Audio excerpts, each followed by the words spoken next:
얼마나 소망이 있는지 모르지요. 이 주님이 다시 오심을 우리는 알고 있기 때문에 이 소망을 가지고 이 세상을 살아갈 수 있습니다. 사랑하는 성도 여러분, 힘내십시오. 그리고 주님이 여러분과 함께 하십니다. 오늘 저는 로마서의 이제 그 본문을 가지고 할례는 마음에 할지니라는 제목으로 함께 말씀을 나눌까 합니다. 여러분 기억나세요? 지난주 말씀의 제목이 기억나시는 분 얘기하시면 제가 선물을 드리려고 했더니 한 분도 기억을 못 하실 것 같아요. 지난주에 하나님이 심판하십니다 라는 제목으로 제가 말씀을 증거했습니다. 하나님이 심판하십니다. 그 심판 때에 서는 사람은 누구라고요? 다른 사람 아닙니다. 내가 거기 섭니다. 믿지 않는 사람들이나 믿는 사람들이나 다 하나님의 심판 때에 섭니다. 그런데 바울은 먼저 믿지 않는 자들을 향해서 너희들이 이런 죄악들이 있다. 그리고 반드시 너희들이 심판 때에 설 거다라고 얘기했습니다. 그런데 오늘 이제 2장 후반부에 있는 이 본문은 믿는다고 고백하는 성도라고 불리우는, 즉 우리 여기에 모인 저와 여러분을 향해서 어떻게 너희들이 하나님과 동행하고 있느냐, 다시 한번 너희들이 어떻게 하나님을 믿고 있느냐라고 우리에게 선포하는 본문입니다. 오늘 말씀 17절을 함께 봅시다. 17절 다 같이 제가 할게요. 그냥 놔두셔도 돼요. 제가 할게요. 놔두세요. 제가 할게요. 자, 다 같이 17절 읽어봅시다. 시작. 유대인이라 불리는 데가 율법을 의지하며 하나님을 자랑하며 라고 말씀합니다. 여기 지금 바울이 누구를 향해서 얘기를 해요? 유대인들을 향해서 얘기합니다. 여러분, 지금 유대인들이 있지요? 이스라엘에 가면 있습니다. 그들이 4,000년의 역사를 가졌습니다. 그런데 여러분 한번 생각해 보세요. 4,000년 동안 그들은 하나님 한 분만을 버리지 않았습니다. 우리 기독교 역사가 얼마예요? 우리 한국이 135년 됐다 그래요. 135년. 유대인들은 하나님 믿은 지 몇 년 됐다고요? 4,000년을 믿었습니다. 그들의 그 믿음이요, 얼마나 대단합니까? 생각해 보십시오. 4,000년 동안 그들은 하나님을 버리지 않았어요. 지금도 유대인들은 어떻게 해요? 하나님 한 분만을 그들은 섬기겠노라고 하면서 주변에 있는 모슬림들과 늘 뭘 하고 있어요? 그 틈바구니 안에서 정말로 그 땅을 지켜나가면서 그들이 살고 있어요. 뭘 하나 가지고요? 하나님 한 분을 믿는 그 믿음 가지고 그들은 4,000년을 살아요. 멋지지 않습니까? 그런데 그 멋진 유대인들을 향해서 바울이 하는 말을 들어보십시오. 여기 지금 유대인들을 향해서 그가 이렇게 얘기합니다. 18절과 20절입니다. 우리 한번 읽어봅시다. 시작.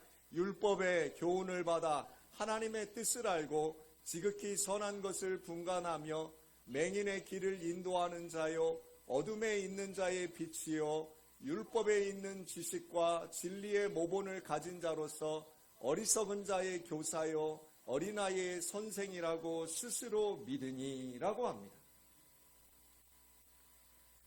여러분, 유대인이 이렇게 불렸다고요. 아까 제가 말씀드린 대단하게 불렸어요. 하나님의 뜻을 아는 자라는 거예요.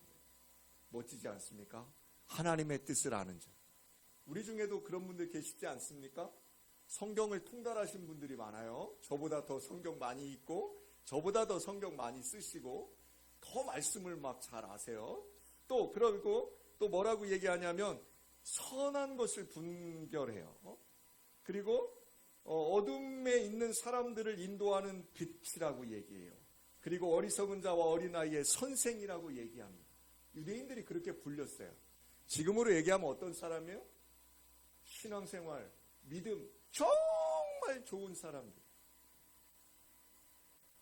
그러나 그들을 향해서 사도 바울이 21절부터 23절까지 하는 얘기를 들어보십시오. 우리 함께 21절부터 봅시다. 시작. 그러면 다른 사람을 가르치는 내가 내 자신은 가르치지 아니하느냐? 도둑질하지 말라 선포하는 내가 도둑질하느냐? 간음하지 말라 말하는 내가 간음하느냐? 우상을 가증히 여기는 내가 신전 물건을 도둑질하느냐? 율법을 자랑하는 내가 율법을 범함으로 하나님을 욕되게 하느냐라고 합니다. 제가 여러분 지금 로마서 강해하면서 얼마나 힘든지 아십니까? 제가 로마서를 여러분들과 올 한 해 2023년도 말씀의 제목이 우리 교회 표어가 말씀으로 열매 맺는 교회잖아요. 그러면서 로마서를 시작했는데요. 아주 로마서 본문을 한 주간 동안 제가 여러분들과 함께 말씀을 나누려고 이 로마서 본문을 보면서 엄청난 씨름을 하고 있습니다. 또 오늘 특별히 이 2장 17절에서 29절의 본문을 보면서 제가 얼마나 하나님 앞에 참회하고 통회했는지 모릅니다. 누구한테 하시는 말씀일까요? 네. 여러분들은 이렇지 않을 거고요. 저한테 하시는 말씀입니다.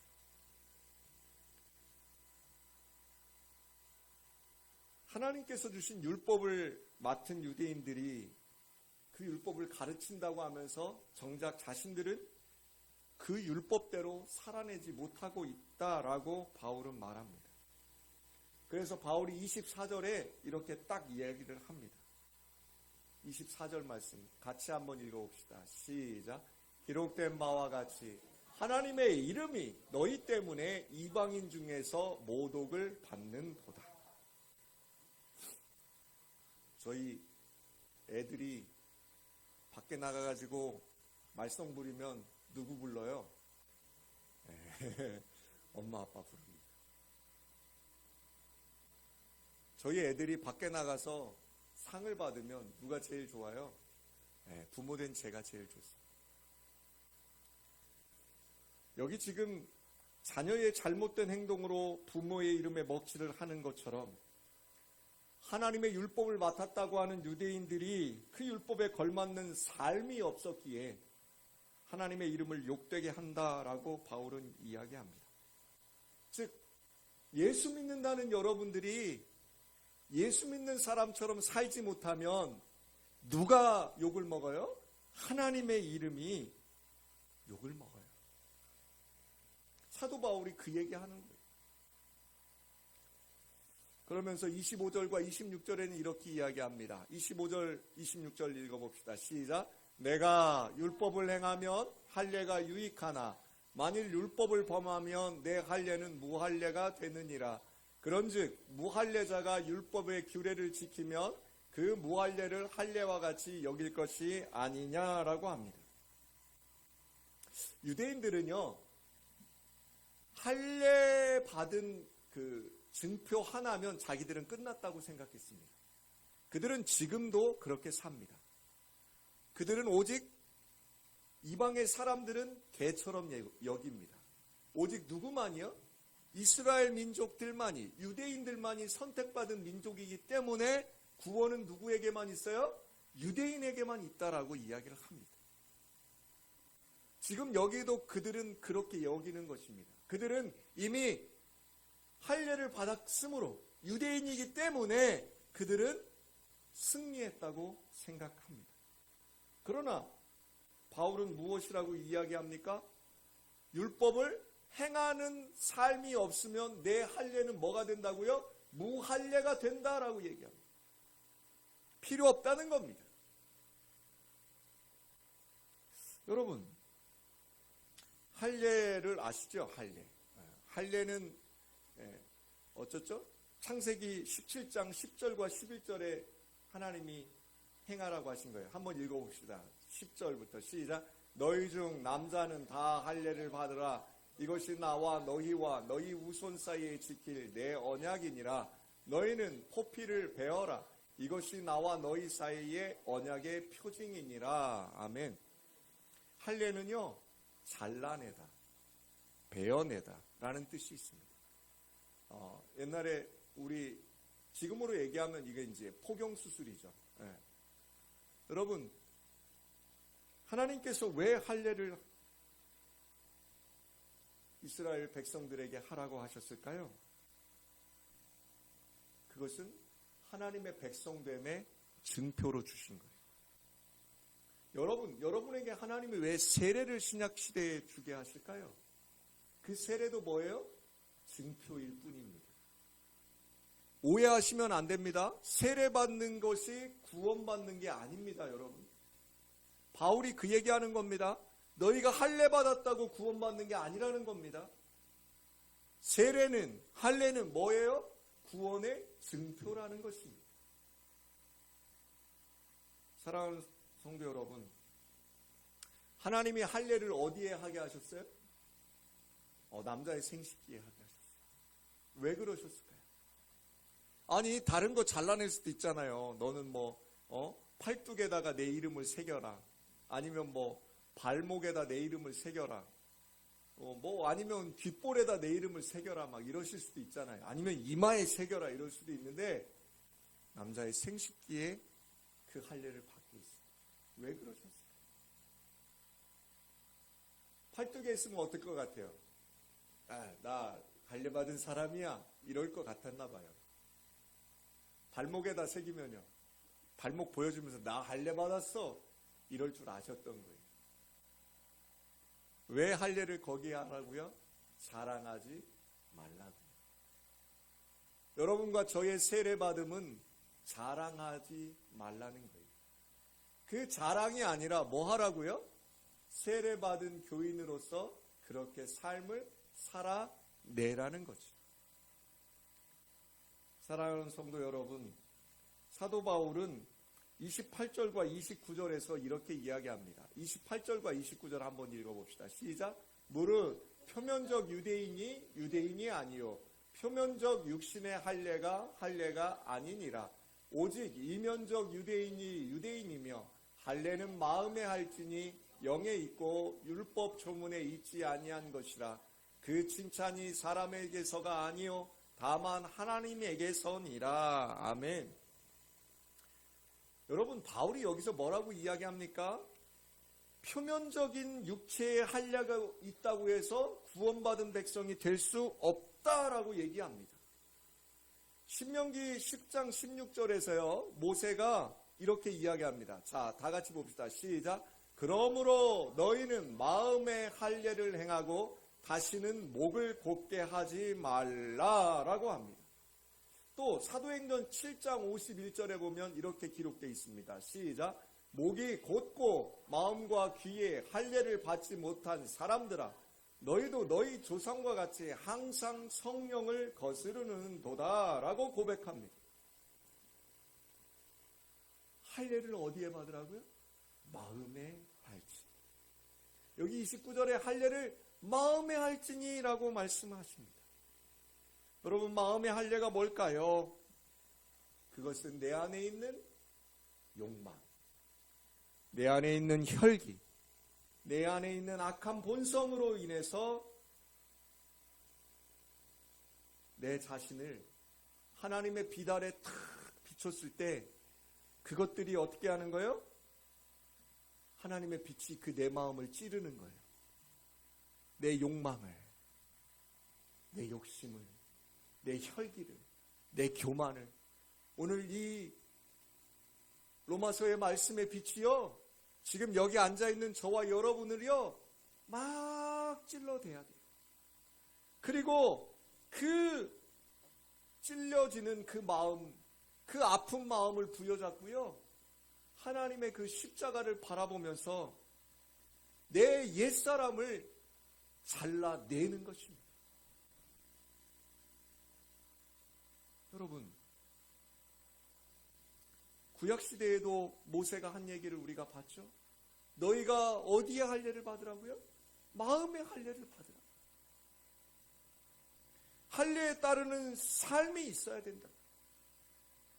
세례 받으신 저와 여러분, 세례의 흔적만 갖고 있는 것이 아니라 세례에 걸맞는 삶을 살아야 한다는 것입니다. 그러기 위해서 우리가 해야 될 일이 있습니다. 여러분, 기도의 자리로 나아가십시오. 여러분, 찬송의 자리에 서 계십시오. 여러분 예배의 자리에 서 계십시오. 찬송하기 어렵고 기도하기 어렵고 예배하기 어렵습니다. 얼마나 세상이 복잡하고 얼마나 세상에 할 일이 많은지 모릅니다. 그런데 저도 이제 나이를 먹긴 먹나 봅니다. 여러분, 세상에 있는 그 모든 것들을 우리가 누리며 살았지만 이제 저와 여러분이 하셔야 할 일은 세상보다는 하나님께 더 가까이 나아오시길 부탁드립니다. 제가 오늘 찬송가를 예배 찬송가를 제가 갑자기 바꿨습니다. 어제 주보를 금요일날 주보를 인쇄했는데요. 토요일날 제가 말씀을 보면서 얼마나 제 마음이 불편하고 힘들었는지 너무너무 힘들었어요. 말씀이 잘 정리가 안 돼서. 그런데 그때 하나님이 제게 오늘 저와 여러분이 함께 불렀던 찬송가 413장을 듣게 하셨어요. 그 413장의 찬송가가 내 평생에 가는 길이에요. 그 찬송가가요, 여러분 어떻게 쓰여졌냐면 의사였어요. 와튼이라는 의사였는데 그 의사가 하나님을 또 얼마나 잘 섬겼는지 몰라요. 정말로 의사이면서도 하나님을 너무너무 잘 섬겼어요. 그런데 그가 부흥회에 참석하려고 영국으로 가는 배를 타요. 근데 갑자기 자기는 일이 생겨서 아내랑 어린 네 딸을 그 배에 태웠어요. 그런데 그 배를 타고 가는 그 배가요, 대서양 한가운데에서요, 다른 배와 충돌해요. 철갑선을. 그래서 거기 탔던 모든 사람이 바다로 빠져요. 그 소식을 나중에 들었어요. 그리고 너무나 걱정하고 있는데 그에게 전보가 한 장 날라왔어요. 나 혼자 남았습니다. 그의 아내의 전보였죠. 어린 네 딸은 죽고요. 아내 혼자 구조가 된 거예요. 그가 그 아내를 보러 이제 배를 타고 영국으로 옵니다. 그리고 그 배를 타고 그 사고가 난 지점을 지나가는데요. 얼마나 그가 원통했겠어요. 하나님을 너무 잘 섬겼다니까요. 그리고 뭐 하러 갔어요? 부흥에 참석하려고 그 온 가족이 거기를 갔는데 딸 넷이 다 죽은 거예요. 분하고 원통해요. 근데 그 바다를 지나가면서 그 한가운데에서 그가 이 찬송을 하나님이 주시는 거예요. 우리 찬송 한 번 더 합시다. 찬송가 413장이에요. 이 찬송 잘 한번 의미를 되새기면서 해봅시다. 네. 앞쪽으로 좀 넘겨주실래요? 찬송가 413장 있어요. 앞쪽으로, 더 앞으로. 우리 다시 잠깐만요. 앞쪽으로, 앞으로. 네, 앞으로. 네. 그건 뒤고요. 앞으로, 반대로. 예, 내 평생에 가는 길. 예, 맞습니다. 자, 우리 찬양 한번 해봅시다. 여러분 힘내세요. 하나님이 저와 여러분 이렇게 해주세요. 내 평생에 가는 길 순탄하여 늘 찬찬한 강 같은 길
가사가 제게 너무나 은혜가 됐습니다.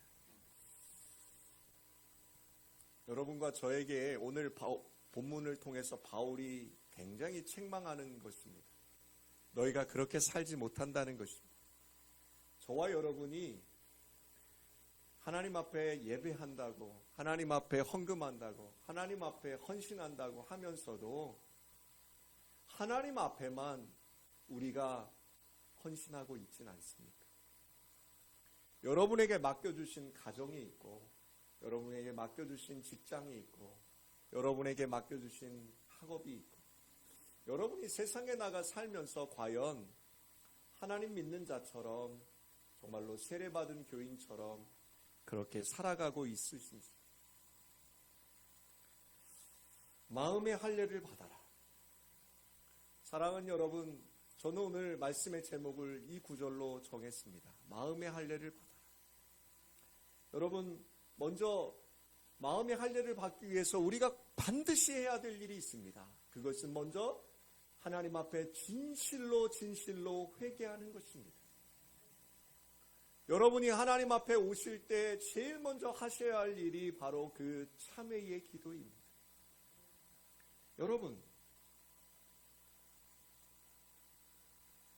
여러분이 참회의 기도를 드리면 드릴수록 여러분 그 여러분의 죄성, 그 여러분의 연약함을 하나님 앞에 다 내려놓으면 내려놓을수록 여러분이 더 십자가를 바라볼 수 있다는 것입니다. 왜요? 나는 추악한 죄인이니까. 나는 내 힘으로 이 죄악됨을 어찌할 수 없으니까. 내가 하려고 하지 않고 여러분들이 이제 더욱더 십자가를 바라보게 된다는 것입니다. 하나님께서 이미 예수 그리스도를 그 십자가에 달려 죽게 하심으로 우리에게 그 복음의 은총을 예비해 주셨다는 것입니다. 사랑하는 성도 여러분, 이제 우리가 마음의 할례 받은 자처럼 이제 회개하며 십자가 앞에 달려 나가시기를 부탁드립니다. 인간의 시각을 버리고 믿음의 눈으로, 다시 말해 하나님 안에서 하나님의 시각으로 세상을 살아내시기를 부탁드립니다. 로마서 8장 16절은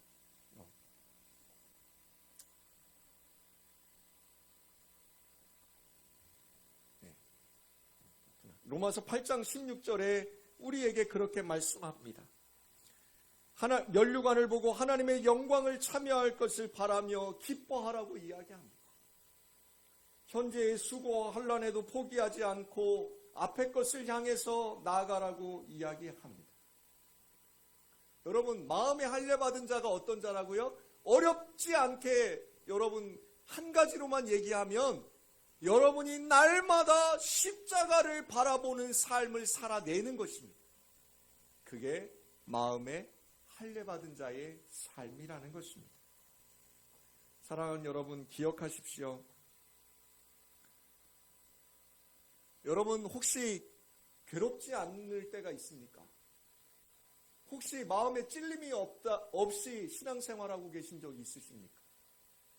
여러분 그렇다면 여러분 점검해 보세요. 여러분 마음에 하나님께서 반드시 찔림을 허락하시고 반드시 여러분 마음 가운데 정말로 고난을 주실 거예요. 그런데 그 찔림이 올 때 두려워하지 마십시오. 그 고난이 올 때 무서워하지 마십시오. 그 찔림과 그 고난을 통해서, 그 두려움을 통해서 여러분 좌절하지 마십시오. 넘어지지 마십시오. 왜요? 우리가 잊지 말아야 할 것이 있습니다. 우리의 그 찔림과 그 좌절과 우리의 그 고난은 누구의 비달에 있기 때문에? 하나님의 비달에 있기 때문에 그것이 오는 것입니다. 하나님의 비달에 없는 사람들은요, 그 찔림이 없어요. 그 고난도 안 당해요. 그럴 필요가 없습니다. 여러분 기억하십시오. 우리가 하나님의 비달에 있음을 매일매일 의식하시며 살아가시기를 부탁드립니다. 하나님의 빛을 가리려고 하지 마십시오. 하나님의 빛을 도망가려고 하지 마십시오. 사랑하는 여러분, 우리가 2장 전반부에서도 보았지만 하나님의 심판은 유대인이나 헬라인이나 다 그 심판 아래 있다고 바울은 이야기합니다. 그리고 로마서 3장 10절에 의인은 없나니 하나도 없다고 그는 이야기합니다. 무슨 얘기예요? 우리 모두가 다 죄인이라는 이야기입니다. 근데 왜 유독 바울은 그 유대인을 향해서, 할례받은 자들을 향해서 오늘 후반부에 이렇게 책망하는 것일까요? 그것은 바로 그 할례가, 그 율법의 조문이, 그 사람들의 시선이 하나님의 빛을 가리게 한다는 얘기입니다. 여러분, 신앙생활하면서 자랑하지 마십시오. 여러분이 몇 년 믿었는가 중요하지 않습니다. 여러분의 직분이 뭐냐도 중요하지 않습니다. 여러분이 하나님 앞에 무엇을 들었느냐도 중요하지 않습니다. 오늘 바울은 우리에게 그것을 이야기합니다. 너희가 그것으로 하나님의 빛을 가린다. 사랑하는 성도 여러분, 선택받은 사람임에도 불구하고 그렇지 못한 사람들처럼 고집과 회개하지 아니한 마음을 따라 진노의 날, 곧 하나님의 의로우신 심판이 나타나는 그날에 임할 진노를 스스로에게 쌓는 자라고 바울은 2장 5절에 이야기를 합니다. 2장 5절입니다. 자, 다 같이 우리 함께 봅시다. 시작. 다만 내 고집과 회개하지 아니한 마음을 따라 진노의 날, 곧 하나님의 의로우신 심판이 나타나는 그날에 임할 진노를 내가 쌓는도다. 마음에 할례받지 못한 사람들이 이렇게 하고 있다는 것입니다. 불 끄고 어두운 가운데 하나님의 진노 쌓지 말기를 부탁드립니다. 매번 하나님의 빛 아래 설 때마다 정말로 내가 더러운 죄인이고 내가 얼마나 정말로 참혹한 죄인인지를 깨닫기 싫어도 하나님의 빛을 가리지 마십시오. 아픕니다. 저 로마서 준비하면서 엄청 마음이 아팠습니다. 제 자신이 얼마나 죄된 자임을 다시 한번 깨달았습니다. 그러나 여러분, 아프더라도 하나님의 빛 아래에서 여러분의 눈으로 똑똑히 여러분을 보고 살아가시기를 부탁드립니다. 그리할 때 마음에 할례받은 자로 구원의 소망이 우리에게 있다는 것입니다. 사랑하는 여러분, 저는 오늘 여러분들에게 마음의 할례를 받자라는 말씀을 전했습니다. 로마서가 굉장히 복잡하고 어렵다고들 얘기합니다. 교리를 얘기하니까. 근데 꼭 한 가지만 기억하셨으면 좋겠어요. 세례는 구원의 증표가 아닙니다. 세례는 구원의 증표일 뿐입니다. 즉, 세례 받았다고 구원받는 것은 아닙니다. 기억하십시오. 구원은 뭘로 받아요? 오직 믿음으로 받습니다. 구원은 뭘로 받는다고요? 믿음으로 받습니다. 속지 마십시오, 마귀.